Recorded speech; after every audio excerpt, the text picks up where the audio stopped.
Hello students, today in this video we are going to read your poem 6 Amanda written by Robin Klein।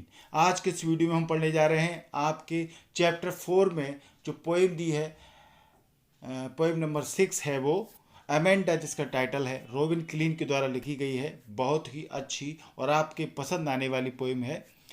हर बच्चा या बच्ची कोई भी हो सकता है, वो महसूस करता है या करती है कि उसको नियंत्रित किया जा रहा है, उसके माँ बाप जो भी हैं उसको कंट्रोल कर रहे हैं, उसको डायरेक्शन निर्देश दिए जाते हैं लगातार, ये ना करो वो ना करो। अमेंडा एक छोटी सी लड़की है इसमें पोइम में, और उसे भी इस प्रकार के डायरेक्शन उसके माँ इसमें देती है।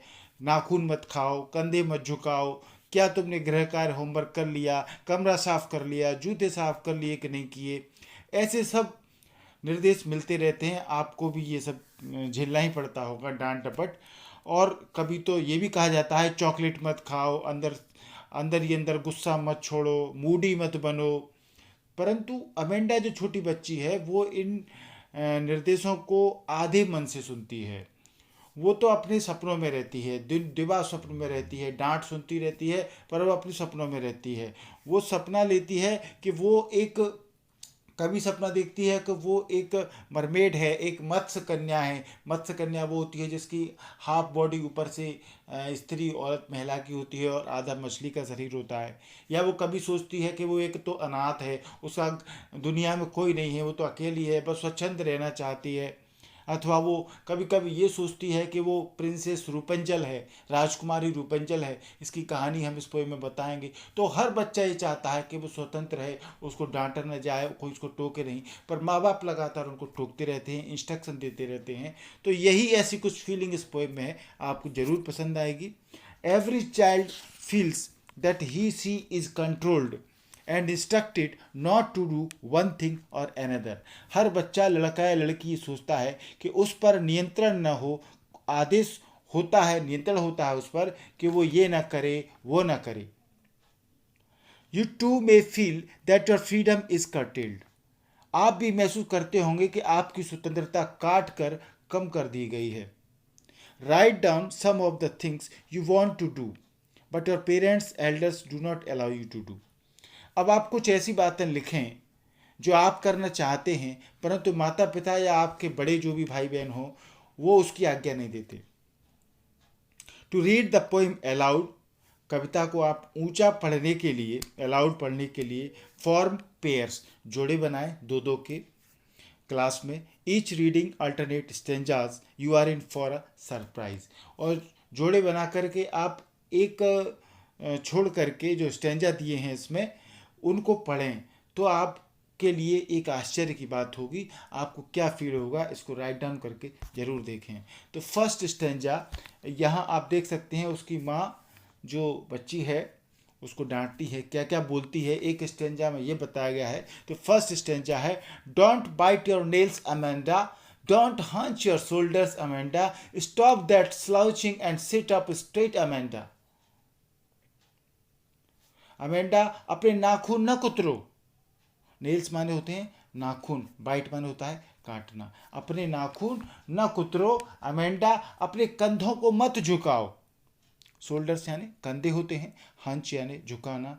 तो माँ उसको बार बार टोकती है, नाखून न कुतरो, अपने कंधे मत झुकाओ अमेंडा, भद्दे रूप में न बैठो, सीधे बैठो, ढीला ढाला बैठना छोड़ो, सीधे बैठो Amanda. Stop that slouching, slouching माने कोई ढीला ढाला शरीर करके बैठ जाता है, जैसे बच्ची चेयर पर इमेज में आपको दिख रही है, तो ऐसे कभी कभी बैठ जाते हैं।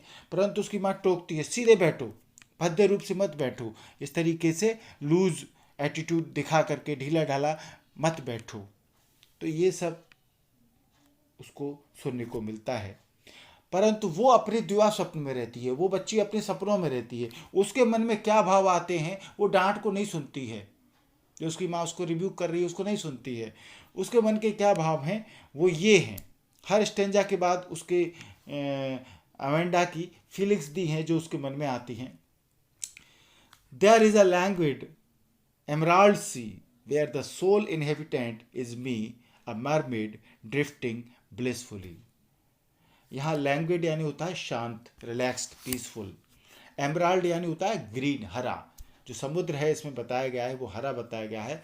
सोल इनहेबिटेंट यानी कि जो समुद्र में या कहीं पर वो अकेला रहने वाला अकेला प्राणी जो कहीं पर अकेला रहता है तो वो सोल इनहेबिटेंट होता है। और मरमेड, मरमेड माने जल परी होती है, जैसा मैंने आपको बताया, having upper body of a women with a trunk of a fish, जिसके ऊपर की बॉडी जो होती है वो वुमेन की होती है और उसका ट्रंक जो आधा हिस्सा होता है वो फिश, इसको मत्स्य कन्या बोलते हैं, मरमेड।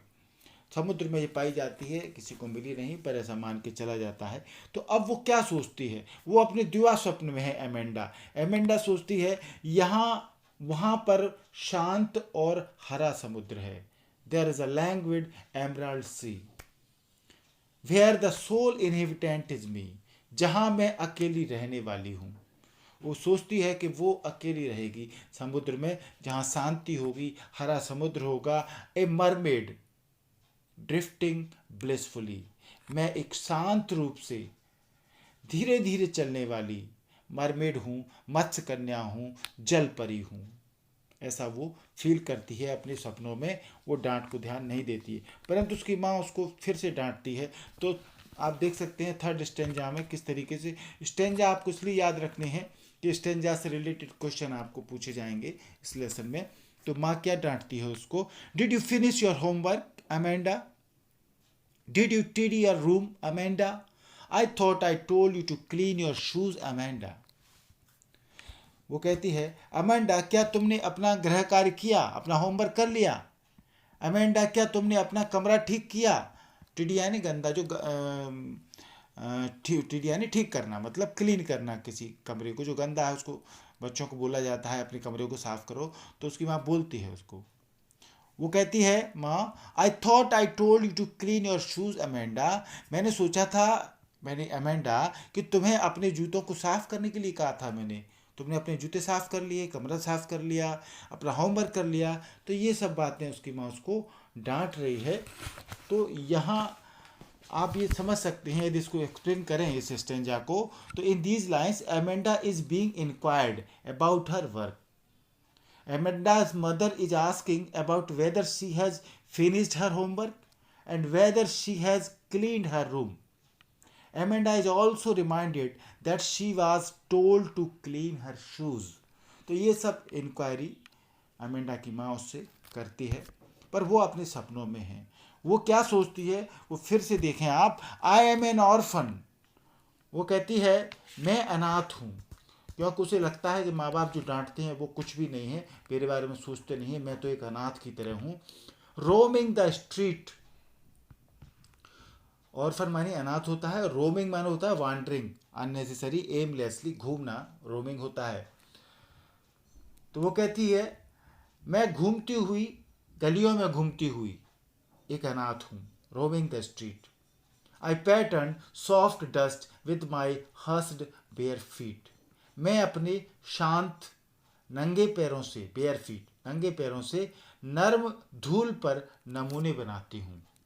कभी कभी बच्चे ऐसा काम करते हैं, धूल दिखती है तो उस पर भी पैर के निशान देखते हैं, जैसा आप पिक्चर में देख रहे हैं। इस तरीके से बच्चे वो कहती है मैं तो बस अपने मदमस्त रहूँ, मुझे कोई मतलब नहीं, मैं गलियों में घूमती रहूँ, मुझे कोई टोके नहीं, मैं तो एक अनाथ की तरह घूमती रहूँ और शांत नंगे पैरों से नर्म धूल पर नमूने बनाती रहूँ, पैटर्न बनाती रहूँ। The silence is golden, the freedom is sweet. वो कहती है खामोशी सुनहरी है, गोल्डन है खामोशी, कोई मुझे डांटे नहीं। स्वतंत्रता मीठी है, मुझे स्वतंत्रता पसंद है। इसका मतलब है again Amanda is not paying any attention to her mother. फिर से अमेंडा अपनी माँ की बातों पर ध्यान नहीं दे रही है। Amanda is in her world of imagination. Amanda अपनी इमेजिनेशन की दुनिया में है। She imagines that she is an orphan child who is freely roaming around on the street. She has no shoes on her feet and is making patterns of the soft dust with her quiet and bare feet. वो सोचती है कि वो तो अब जूतों को साफ़ करने की ज़रूरत ही नहीं, क्योंकि उसकी माँ कहती है जूते साफ़ कर लो अपने। तो वो कहती है मुझे जूते पहनने ही नहीं है, मुझे तो सॉफ्ट मुलायम धूल पर अपने पैरों के निशान बनाने हैं। She is loving the silence and freedom to do anything in her world of imagination. वो अपनी इमेजिनेशन की दुनिया में, दिवा सपने की दुनिया में कुछ भी स्वतंत्रता चाहती है, शांति चाहती है, वो नहीं चाहती कि कोई उसे डिस्टर्ब करे। ऐसा हर बच्चा चाहता है।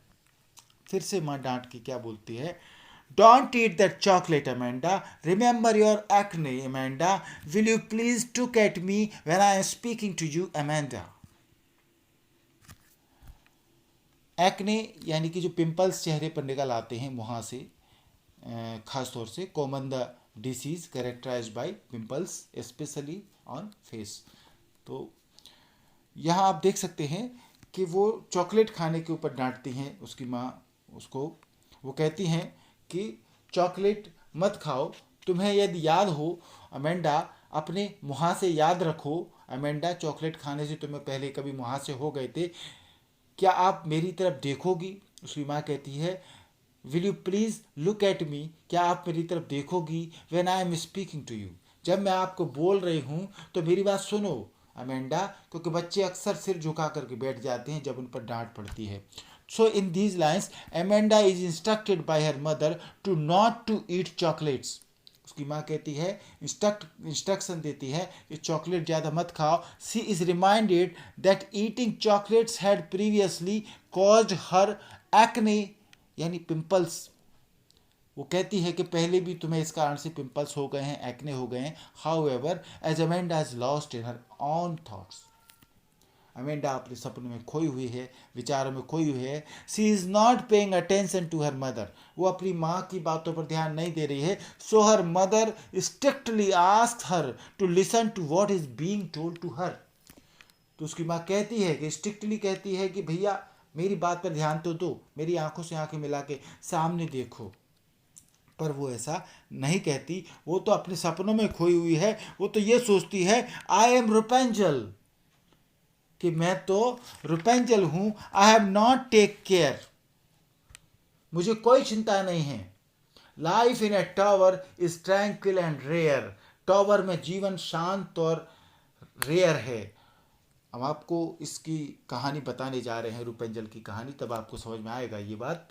वो कहती है कि मैं तो रुपेंजल हूँ, राजकुमारी प्रिंसेस रुपेंजल की तरह हूँ, मुझे कोई चिंता नहीं है, टावर में जीवन शांत और विरला है।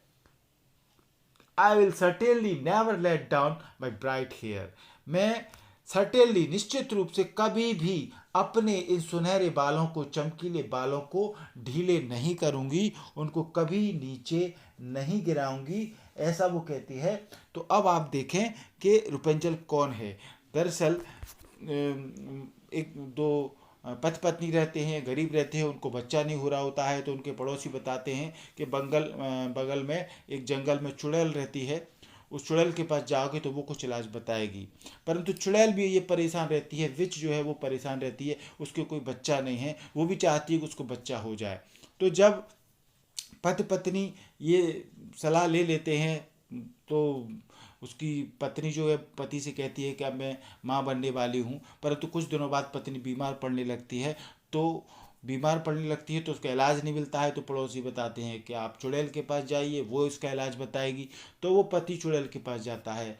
चुड़ैल उसकी पूरी बात सुनती है। वो उसको पहले तो मना कर दी थी कि मैं तो मदद नहीं क्यों करूं, परंतु वो कुछ पत्ते देती है कि चलो इन पत्तों को खिला देना, तुम्हारी पत्नी सही हो जाएगी। पति आता है, अपनी पत्नी को पत्ते खिलाता है, कुछ दिनों में सही हो जाती है। परंतु वो पत्ते खत्म हो जाते हैं और फिर से बीमार पड़ जाती है उसकी पत्नी। उसके पेट में जो बच्चा है वो भी बीमार पड़ जाता है। पति फिर जाता है चुड़ैल के पास में हिम्मत करके कि भाई मुझे और चाहिए पत्ते, मेरी पत्नी फिर बीमार पड़ रही है। तो चुड़ैल शर्त रखती है कि यदि तुम्हारी बच्ची हुई तो उसे मुझे तुमको देना पड़ेगा, यदि बच्चा हुआ तो तुम्हारा। और चुड़ैल कहती है बच्ची हुई तो मुझे देना पड़ेगा।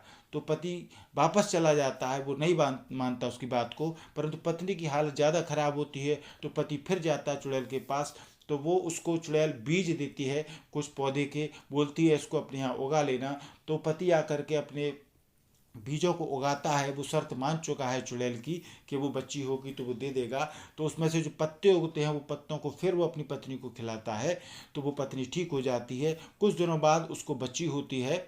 पति को पता है, वो टेंशन में रहता है कि वो कैसे क्या करेगा। उधर एक और कहानी चलती है कि उस राज्य के राजकुमार, राजा महाराजा के भी एक राजकुमार होता है, वो भी बड़ा होता है। धीरे धीरे बड़ा होता जाता है। अब इधर चुड़ैल बच्ची जब होती है तो उसको लेने पति पत्नी के घर जाती है। बड़े दुखी मन से पति पत्नी उस बच्ची को उसको देते हैं। चुड़ैल उस बच्ची को जंगल में ले जाती है। एक ऊंचा सा टावर है, उस टावर पर उसको सबसे ऊपर सीढ़ियों से चढ़ करके उसको वो वहाँ रख देती है। रात में वो चुड़ैल आती है मिलने उससे, दिन में सुबह फिर चली जाती है चुड़ैल अपने घर। टावर पर अकेली वो राजकुमारी रहती है, कोई उसके आसपास नहीं रहता, शांत एकांत जंगल रहता है। रोज चुड़ैल आती है, रोज उस बच्ची से मिलती है। धीरे धीरे बच्ची बड़ी हो जाती है। जब बच्ची बड़ी हो जाती है तो उसके बाल बहुत सुनहरे हो जाते हैं। चुड़ैल जब आती थी तो उसके बालों को कंघी करती थी, खूब लंबे बाल हो जाते हैं उसके। और जब बड़ी हो जाती है राजकुमारी तो एक दिन चुड़ैल ऐसा करती है, जादू करती है और जादू से उस टावर की, ऊंचे टावर की सीढ़ियों को हटा देती है, उस टावर को बंद कर देती है। उस पर कोई दरवाज़ा नहीं रहता है। और वो फिर राजकुमारी घबराहट में पूछती है कि माँ, चुड़ैल से कहती है, माँ तुमने ये क्या किया, सीढ़ी क्यों हटा दी, अब मैं बाहर कैसे घूमने जाऊंगी। तो उसने कहा बाहर की दुनिया बहुत गंदी है, तुम बाहर मत जाओ, तो टावर में ही रहो। तो अब कैसे वो फिर रात को जब चुड़ैल आती है तो उससे कहती है राजकुमार से, तुम्हारे बाल बहुत लंबे हैं, उन बालों को नीचे डाल दो तो मैं उससे चढ़ करके ऊपर जाऊंगी। रोज चुड़ैल आती है, उस राजकुमारी अपने बालों को नीचे कर देती है तो वो बालों को पकड़ करके चुड़ैल ऊपर चली जाती है। अपने बच्ची रात को बच्ची के साथ रहती है, चुड़ैल सुबह चली जाती है। उधर एक दिन राजकुमार जो रहता है वो बड़ा हो जाता है, जंगल में आता है अपने सैनिकों के साथ में। सैनिक उससे कहते हैं ये जंगल में मत जाओ, ये जादू टोने का जंगल है, परंतु वो नहीं मानता और चले जाता है। वो एक जगह छुप करके टावर के पास पहुंचता है, देखता है कि चुड़ैल आती है, बालों से पकड़ करके ऊपर किसी से मिलती है, फिर चली जाती है। 4-5 दिन वो देखता है तो एक दिन जा करके वो कहता है, उस राजकुमारी का नाम रहता है रूपेंजल। वो कहता है रूपेंजल मुझे ऊपर आना है। तो रूपेंजल जो राजकुमारी है वो राजकुमारी किसी अन्य लड़के की आवाज़ सुन करके वो देखती है नीचे, तो देखती है कि राजकुमार है। फिर राजकुमार और राजकुमारी रूपेंजल में 2-4 दिन बातें होती हैं नीचे से ही। वो अपने बाल नीचे नहीं करती है, परंतु राजकुमार कहता है बालों को नीचे करो तो मैं भी ऊपर चढ़ करके तुमसे बात करूंगा। ऐसे मुलाकातें शुरू हो जाती हैं। वो अपने बाल नीचे करती है, डरती भी है कि उसकी माँ चुड़ैल एक दिन आएगी तो वो किसी दिन इसको देख लेगी तो गड़बड़ हो जाएगी। परंतु जब मुलाकातें ज़्यादा होती हैं तो फिर राजकुमार एक दिन कहता है कि चलो तुमको यहाँ से छुड़ा ले जाते हैं। तो एक दिन चुड़ैल आती है, बालों को लटके हुए देखती है टावर पर, बालों से ऊपर चढ़ जाती है। उसको आश्चर्य होता है कि मैंने तो पुकारा नहीं और रूपेंजल ने बाल नीचे कैसे कर दिए, परंतु फिर भी वो बालों को पकड़ कर ऊपर चढ़ जाती है तो देखती है कि बाल किसी रस्सी की तरह बंधे हुए थे। रूपेंजल वहाँ से गायब थी, वो बालों को काट करके वहाँ लटका गई थी। चुड़ैल गुस्सा हो जाती है। उधर राजकुमार अपने रूपेंजल को लेकर के राज्य में पहुंचता है अपने माता पिता के पास में। वो दोनों साथ में रहते हैं, उनकी शादी हो जाती है। वो फिर एक उसके पिता जो राजा हैं वो भी बीमार रहते थे, उनको भी एक आदमी उनको दवाई देता है जिससे वो ठीक हो जाते हैं। तो वो बताते हैं पिता कि देखो एक बूढ़ा आदमी है वो लाया था। जब बूढ़े आदमी को बुलाया जाता है कि जिसकी दवाई से राजा ठीक हो गया था, तो बूढ़ा बताता है कि ये तो मेरी लड़की है रूपेंजल। तो फिर वो घर जाती है, रूपेंजल अपनी माँ से मिलती है, इस तरीके से उनकी मुलाकातें हो जाती हैं। तो इस तरह की ये कहानी है, आप इसको यूट्यूब पर देख सकते हैं। चलिए इसमें आगे हम देखते हैं कि राजकुमारी रूपेंजल के बाल कितने छोटे हैं। परंतु यहाँ जो है हमारी इस कविता में एमेंडा ये सोचती है कि मैं रूपेंजल हूँ, मुझे कोई चिंता नहीं है। टावर का जो जीवन है वो शांत विरला है। मैं पक्के रूप से, निश्चित रूप से कभी भी अपने चमकीले काले बालों को, सुनहरे बालों को ढीले नहीं करूँगी। मैं नहीं चाहती कि कोई मुझसे बात करे, मुझसे कोई मिले। यहाँ पर रूपेंजल के बारे में कुछ बताना आपके लिए ज़रूरी था, इसलिए बताया। फिर उसकी माँ उसको डांटती है अमेंडा को, stop that sulking at once Amanda, you are always so moody Amanda, any one would think that I nagged at you Amanda. उसकी माँ कहती है अमेंडा रूठना एकदम बंद करो। सल्किंग माने होता है रूठना, चिड़चिड़ा होना। बच्चे चिड़चिड़े हो जाते हैं जब उनको ज़्यादा डांटा जाता है, टोका जाता है। तो उसकी माँ कहती है अमेंडा तुम रूठना बंद करो, you are always so moody, तुम हमेशा मूडी ही हो, तुम्हारा मूड करता है वही काम करती हो Amanda. Anyone would think that I nagged at you, Amanda. कोई भी सोचेगा कि मैंने तुम्हें तंग किया है। उसकी माँ कहती है तुम्हारी शक्ल देख करके कोई भी टोक देगा कि इसकी माँ उसको डांटती है, इसलिए तुम बुरी शक्ल लिए फिरती हो। नेग्ड माने होता है तंग करना, टीस करना। तो उसकी माँ कहती है ऐसा मत करो।